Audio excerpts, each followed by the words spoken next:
오늘 우리가 다뤄볼 주제는 바로 이겁니다. 소송 비용, 과연 누가 내는 걸까요? 대한민국의 사법 비용, 그 속을 한번 제대로 들여다 보겠습니다. 자, 그럼 바로 본론으로 들어가 볼까요? 재판을 받는 건 당연히 우리의 권리죠. 근데 말이죠, 그 권리를 행사하는 데에는 대가가 따릅니다. 바로 이 질문, 그 비용은 대체 누가 치르는가? 이게 오늘 이야기의 핵심입니다. 첫 번째 파트인데요. 바로 권리의 가격입니다. 아니, 정의를 실현하는데 왜 돈이 들까? 그 근본적인 원칙부터 한번 짚고 넘어가 보죠. 여기서 핵심 개념이 하나 등장합니다.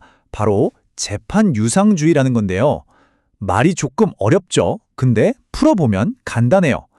말 그대로 재판에는 대가가 따른다, 유상이다, 이런 원칙입니다. 우리나라 법체계에서는 소송에 관련된 당사자들이 그 비용을 직접 부담하게 되어 있습니다. 아니, 그럼 왜 굳이 돈을 받는 걸까요?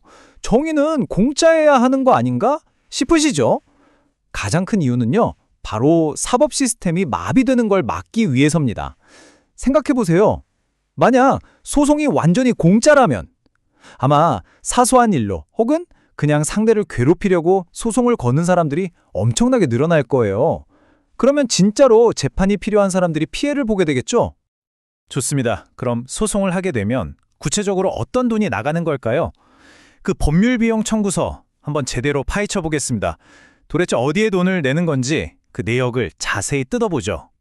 소송 비용은요, 크게 두 덩어리로 나눌 수 있어요. 여기 표를 보시면 한눈에 들어오죠. 첫 번째는 재판 비용. 이건 국가에 내는 돈이에요. 인지대나 송달료 같은 것들이죠. 그리고 두 번째가 당사자 비용인데 이게 사실 더 중요할 수 있습니다. 소송을 준비하면서 드는 모든 부대 비용, 그리고 네, 맞습니다. 바로 변호사 비용이 여기에 포함됩니다. 재판 비용에 대해서 조금만 더 자세히 들여다볼게요. 이건 소송의 규모, 그러니까 소송으로 다투는 금액에 따라 액수가 달라져요. 그리고 여기서 진짜 흥미로운 점은 1심에서 끝나면 괜찮은데 2심, 3심 이렇게 상급 법원으로 올라갈수록 이 비용이 점점 더 비싸진다는 겁니다. 와, 싸움의 판이 커질수록 국가에 내는 돈도 늘어나는 구조인 거죠. 하지만요, 전체 소송 비용이라는 퍼즐에서 가장 큰 조각은 뭘까요? 대부분의 경우엔 바로 이 당사자 비용입니다. 그리고 그 중에서도 압도적인 비중을 차지하는 게 바로 변호사 선임 비용이죠. 이게 정말 만만치 않거든요. 자, 그럼 이제 진짜 중요한 질문입니다. 이 모든 비용을 과연 누가 내야 하는가? 여기에 대해서는 아주 근본적으로 다른 두 가지 관점이 팽팽하게 맞서고 있습니다. 지금부터가 이 이야기의 하이라이트라고 할 수 있겠네요. 화면에 보시면 두 가지 원칙이 딱 비교되어 있죠? 하나는 각자 부담주의입니다. 이름 그대로예요. 이기든 지든 내 변호사 비용은 내가 낸다 이겁니다. 다른 하나는 패소자 부담주의. 이건 좀 무섭죠? 소송에서 진 사람이 자기 비용은 물론이고 이긴 사람의 변호사 비용까지 싹 다 물어줘야 하는 방식입니다. 먼저 각자 부담주의의 논리는 뭘까요? 이 주장은 이렇습니다. 변호사를 선임하는 건 법적인 의무가 아니지 않느냐? 개인의 선택이다. 그러니 그 비용을 상대방의 잘못 때문에 생긴 직접적인 손해라고 볼 수는 없다라는 거죠. 꽤나 원칙적인 이야기처럼 들리죠? 하지만 여기에 대한 반론이 정말 만만치 않습니다. 이 문장이 그 핵심을 정확히 짚어내고 있죠. 이건 현실을 전혀 모르는 소리다 라고요. 사실상 일반인이 변호사 없이 복잡한 법률 시스템을 혼자서 헤쳐나간다는 건 거의 불가능에 가깝잖아요. 이론과 현실의 괴리가 바로 이 지점에서 드러나는 겁니다.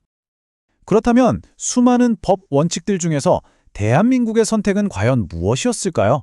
네, 바로 패소자 부담주의입니다.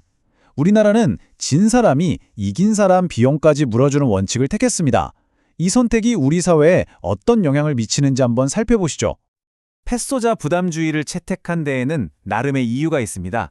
일단 소송에서 이긴 사람의 재산권을 확실하게 보호해주고 정의를 실현한다는 명분이 크죠.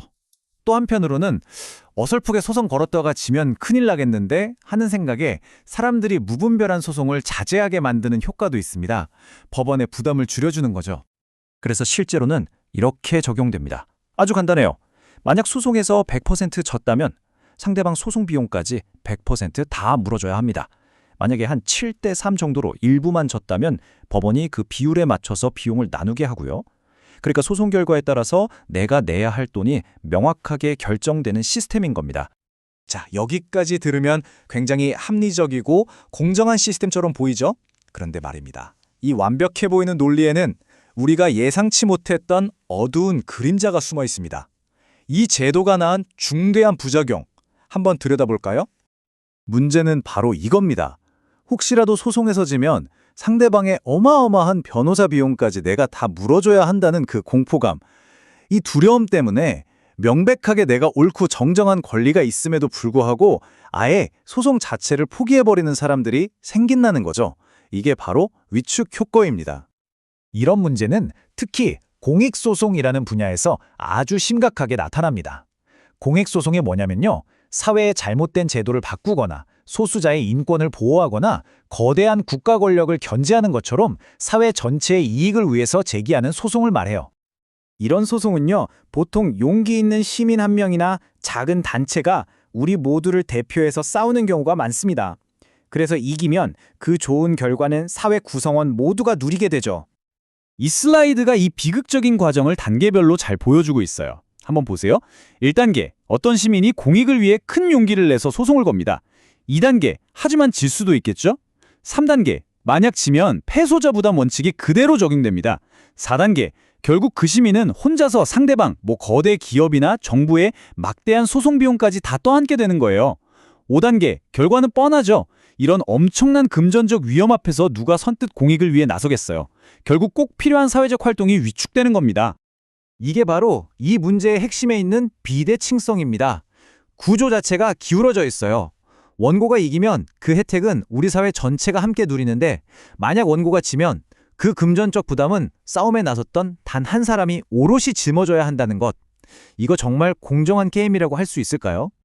그래서 마지막으로 여러분께 이 질문을 던지면서 마무리하고 싶습니다. 진 사람이 모든 비용을 다 내야 한다는 이 원칙 아래에서 과연 누가 우리 모두를 위한 싸움에 용감하게 나설 수 있을까요? 정의를 찾아가는 길목에 놓인 이 거대한 장벽에 대해 우리 모두 한 번쯤 깊이 생각해 볼 필요가 있지 않을까요?